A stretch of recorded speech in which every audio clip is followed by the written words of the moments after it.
अंधारात हे पाप तुम्ही आम्हाला अंधारात काऊन करायला आहे? तुम्ही जाहीर करायला मग तिथं सांगू टाका, काय करणं एवढी मोठी यंत्रणा हलवायची.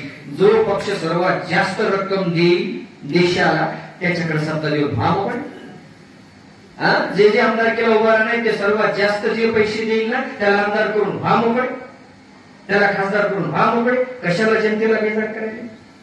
समजायला तुम्हाला मी काय म्हणतोय ते?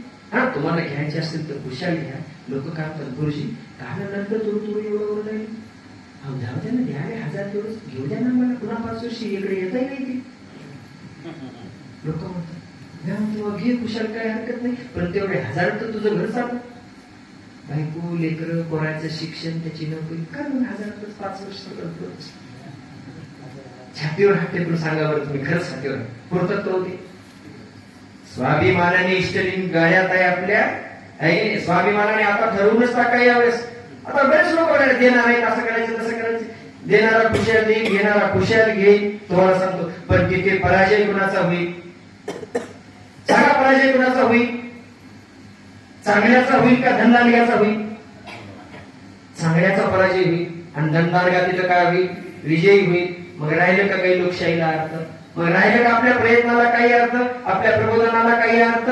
या अशा बऱ्याचशा गोष्टी आहेत, पण एकाच भेटीत या गोष्टी काही पूर्ण होणार नाही.